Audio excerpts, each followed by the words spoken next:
नमस्कार, देशोन्नती संपादकीयमध्ये मी ऐश्वर्या शिंदे आपलं स्वागत करते।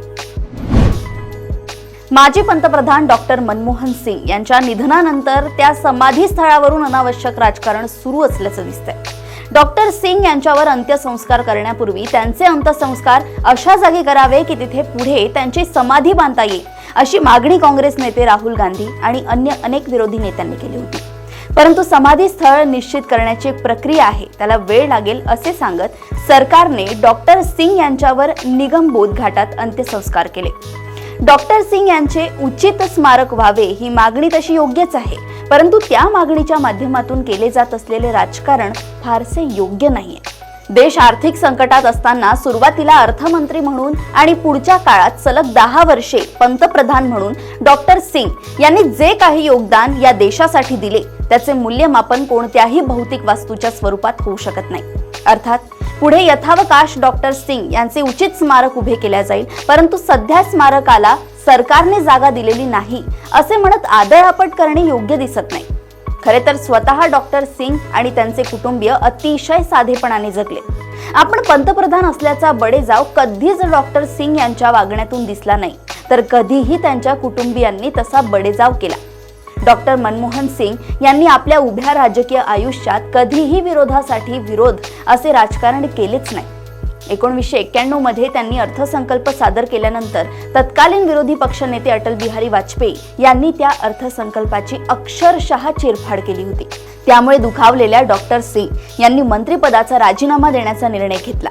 तत्कालीन पंतप्रधान नरसिंह राव यांना हे कळताच त्यांनी वाजपेयींनाच सिंग यांची समजूत घालण्यासाठी पाठवले। वाजपेयींनी त्यांना समजावताना आम्ही विरोधक आहोत, विरोध करणारच, हा राजकीय विरोध आहे, तुम्ही अशा विरोधाला तोंड द्यायला हवे, आम्हाला काय बोलायचं ते बोलू द्या, तुम्ही तुमच्या निर्णयावर ठाम राहायला शिका असं सांगितलं आणि डॉक्टर सिंग यांनी आपला विचार बदलला।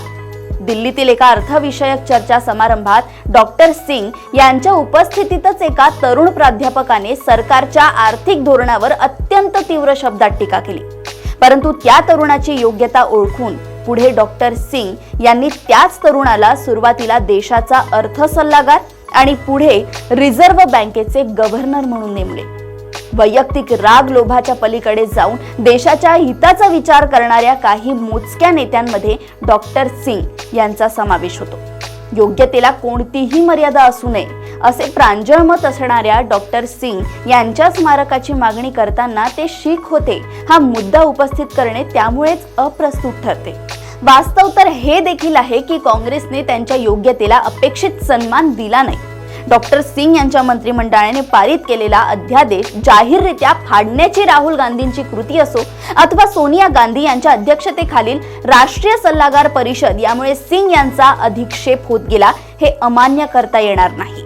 आपल्या पक्षाच्या माजी पंतप्रधानांचे उचित स्मारक व्हावे ही काँग्रेस नेत्यांची प्रामाणिक इच्छा असेल तर PV नरसिंहराव कोणत्या पक्षाचे होते हा प्रश्न उपस्थित होणे स्वाभाविकच आहे। नरसिंहराव यांच्यावर दिल्लीत अंत्यसंस्कार होऊ नये यासाठी काँग्रेस नेतृत्वानेच खटपट केली असा आरोप नरसिंहराव यांच्या सुपुत्राने केलाय। एवढेच नव्हे तर नरसिंहराव यांचे पार्थिव काँग्रेस मुख्यालयात आणले गेले त्यावेळी मुख्यालयाचे दरवाजे उघडण्यात आले नव्हते, ते पार्थिव अर्धा तास तिथेच खोळंबले आणि मग पुढे नेण्यात आले। माजी राष्ट्रपती प्रणव मुखर्जी यांच्या निधनानंतर काँग्रेस कार्यकारी समितीने साधा शोक प्रस्तावही पारित केला नव्हता। तात्पर्य स्मारकाचा मुद्दा समोर करून राजकारण करण्याऐवजी दिल्लीत अन्यत्र त्यांचे योग्य आणि भव्य स्मारक बांधण्यासाठी सगळ्यांनीच एकत्रित प्रयत्न करणे गरजेचे आहे। अशाच राजकीय घडामोडी व अपडेट सोबत पुन्हा भेटूया देशोन्नती संपादकीयमध्ये।